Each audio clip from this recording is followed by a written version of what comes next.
There was a time in the Netherlands when every city, every village, and every tiny neighborhood had shops so unique, so full of personality, that stepping inside felt like entering a completely different world. But today, they're gone. Not renovated, not rebranded. Gone in a way that makes younger people think we're exaggerating or making them up entirely. Yet anyone who grew up here in the 80s, 90s, or early 2000s remembers them with a clarity that still hits like a wave of nostalgia the moment you hear their names. Because these weren't just stores. They were part of daily life, landmarks, rituals, places where you knew the smell, the sounds, the owner's face, the exact aisle where your favorite candy always sat. And then, one by one, they vanished. Some collapsed in dramatic bankruptcies. Some faded quietly as big chains took over. And others disappeared so suddenly that people still argue about when or why they closed. Today, we're going back to the world of 17 Dutch stores that only true Dutch people remember. The ones that shaped childhoods, defined neighborhoods, and left behind memories that hit harder than we like to admit. So let's start with the store whose downfall shocked the entire country. Because nobody expected that giant to fall. V&D, the giant that fell overnight. For decades, V&D wasn't just a store, it was the store. If your city center had a heartbeat, V&D was it. You could walk in for a winter coat, wander past the book section, pick up something for your home, and finish the trip with a Laplace snack that tasted like pure childhood comfort. It didn't matter where you lived, Amsterdam, Groningen, Breda, Den Bosch. V&D felt familiar in every corner of the country. And then, without warning, the giant collapsed. People still remember the day the bankruptcy was announced. It felt impossible, almost unreal, like waking up to find out that the entire shopping culture you grew up with had quietly slipped away. One moment, the building was buzzing with shoppers. The next, it was empty, dark, and locked, leaving behind nothing but old signs and a silence that felt way too big for a place so alive. But as shocking as V&D's fall was, it wasn't the first sign of change, because the next store on this list disappeared for a very different reason. And its loss hit Dutch music lovers especially hard.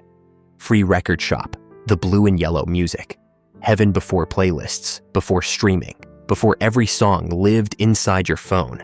There was one place every Dutch kid begged to visit. Free Record Shop. The blue and yellow glow was unmistakable. The moment you walked in, you were hit with that mix of plastic-wrapped CDs, posters, and the low hum of whatever chart topper they blasted that week.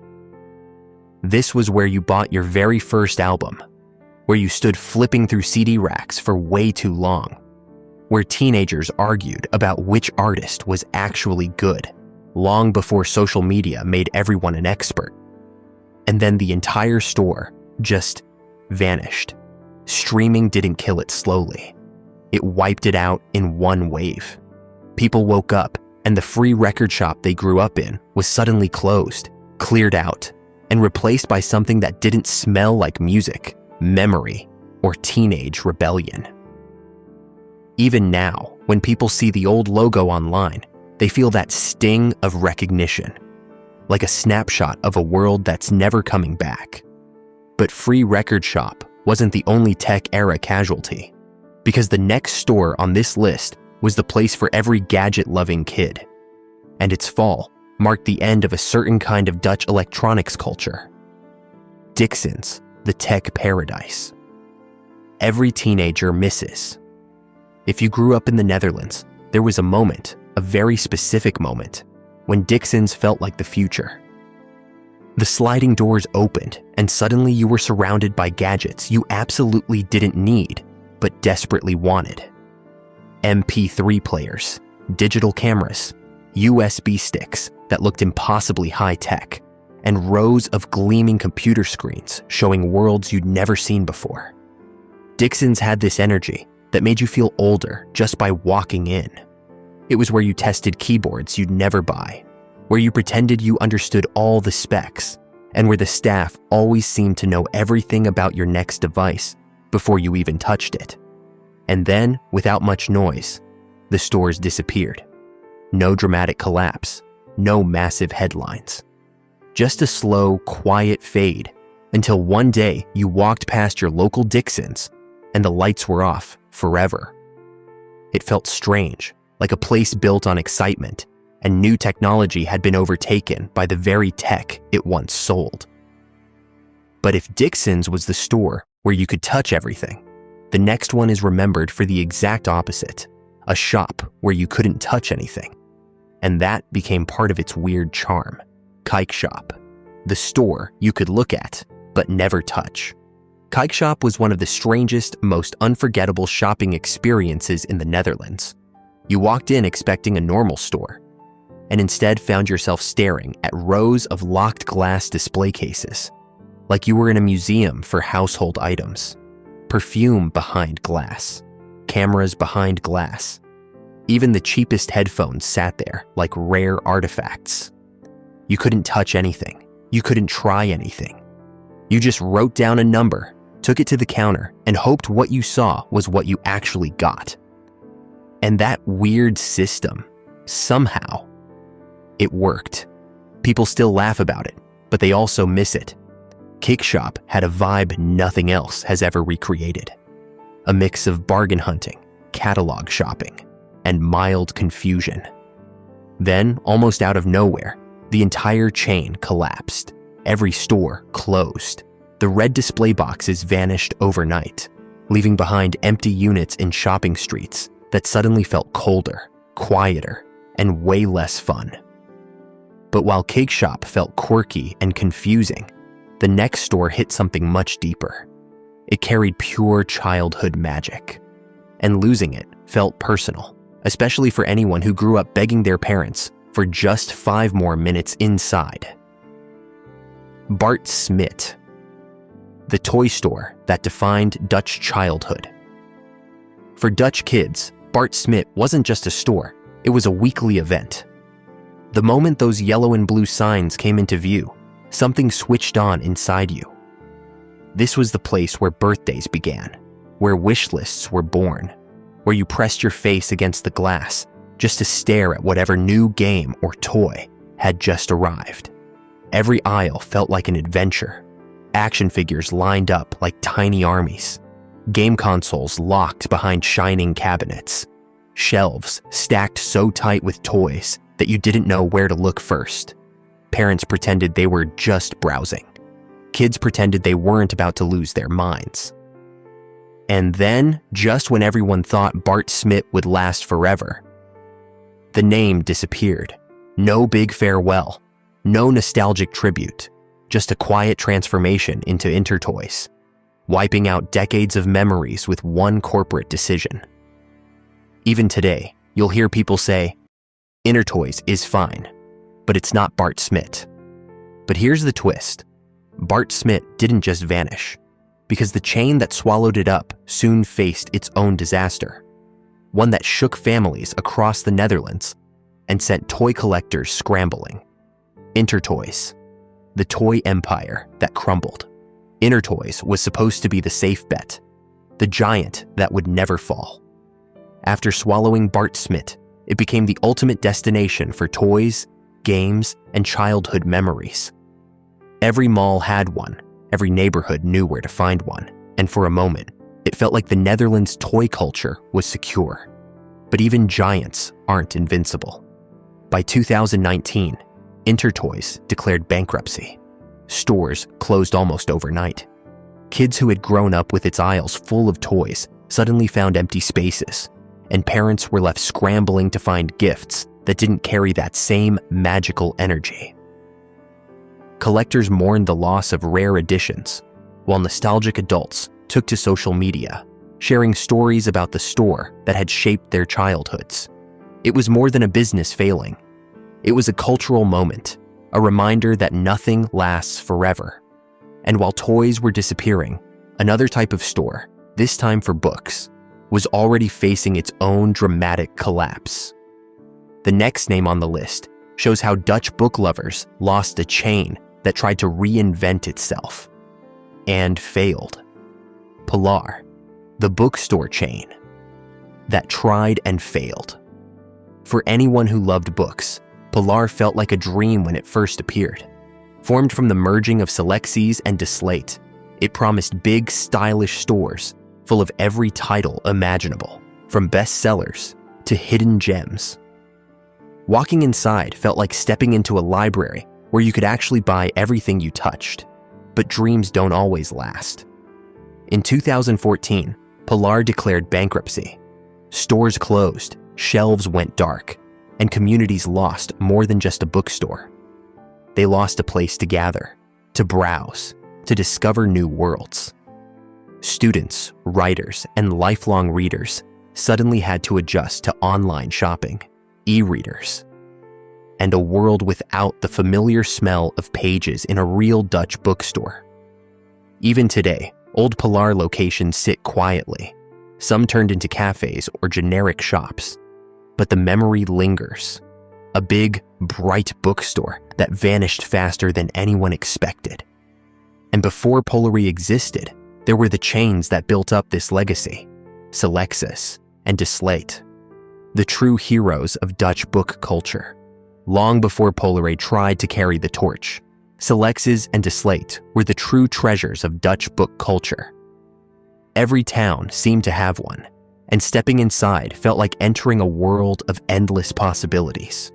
You could get lost for hours among towering shelves, the smell of paper and ink hanging in the air, flipping through novels, poetry, and rare finds. These stores weren't just about selling books. They were community hubs. Students met there to study, writers discovered inspiration, and kids found their first favorite stories tucked into quiet corners. And then the slow decline began.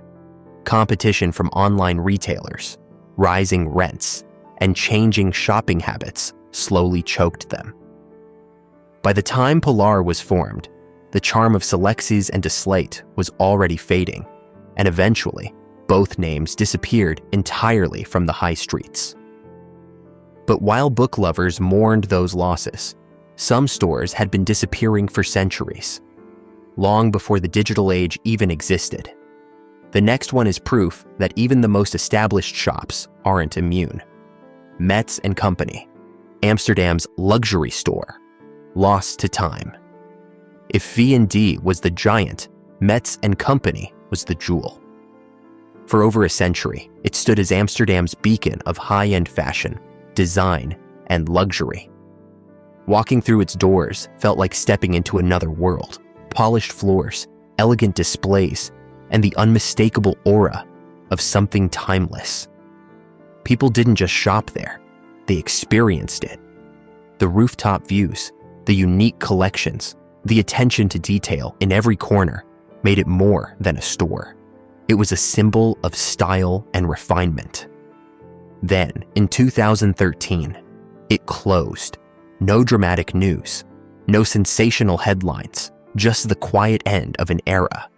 A historic store that had survived wars, economic crises, and decades of changing tastes vanished, leaving behind only memories and photographs for those who had treasured it. But not all Dutch store nostalgia is about luxury. Some of the most vivid memories come from places that were part of everyday life, the corner shops, bakeries, and sweet stores that everyone knew by name. Next up, the heart of Dutch neighborhoods, the local kruideniers. The local kruideniers, the corner shops of old Dutch life. Long before supermarkets dominated every street, every neighborhood had its kruideniers, small, family-run grocery shops that felt like part of the family itself. You didn't just go there to buy bread or milk. You went there to chat, to hear the latest news, to feel seen by the shopkeeper who knew you by name. Each store had its personality. One shelf might always have a little extra treat if the shopkeeper liked you. The smells of fresh bread, cheese, and spices mingled in a way that made these stores unforgettable. But as Albert Heijn, Jumbo, and Lidl expanded, these corner shops couldn't compete.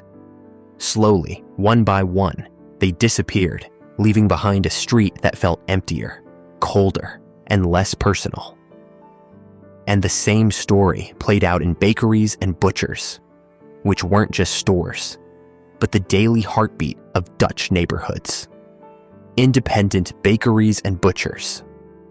Neighborhood heartbeats.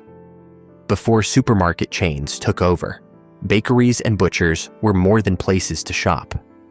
They were the rhythm of daily life.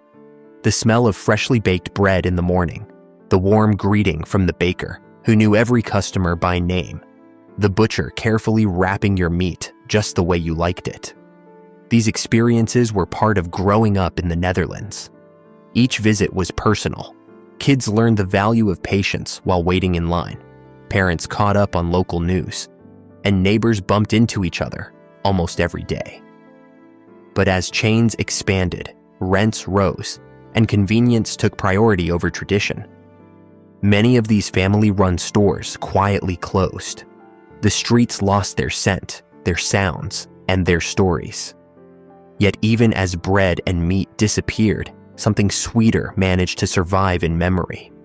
The old candy shops, where every jar held a tiny piece of Dutch nostalgia. Ambachtelijke candy shops, sweet memories. That last nothing captures childhood nostalgia, quite like the old ambachtelijke snoepwinkels. The artisanal candy shops that felt frozen in time. Stores like a snoepwinkeltje in Edam had shelves stacked with glass jars, wooden counters polished by decades of sticky fingers, and sweets made by hand with care you just don't see anymore. Kids would press their noses to the glass, eyes wide, dreaming of flavors they hadn't even tried yet. The air smelled of sugar, chocolate, and nostalgia itself. For adults, these shops became a portal back to simpler times.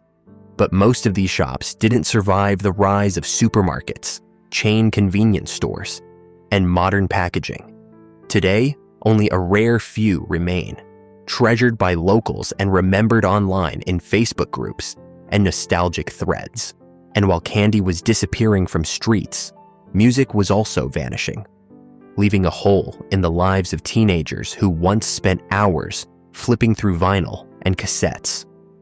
Platenzaak, the record stores, before streaming. In the 80s and 90s, a Platenzaak wasn't just a place to buy music, it was a social hub. Vinyl records stacked high, cassette tapes lining the walls, posters of rock stars and pop icons everywhere you looked. Teens would spend hours exploring, debating which band was better, discovering underground hits, and leaving with albums they'd cherish for years. These stores were tactile, immersive, and full of personality. You could smell the vinyl, hear the chatter of other music fans, and sometimes even catch a small in-store performance. It was a world that digital downloads and streaming services could never replicate. But as CDs faded and MP3s took over, followed by Spotify and Apple Music, Platenzaak couldn't compete.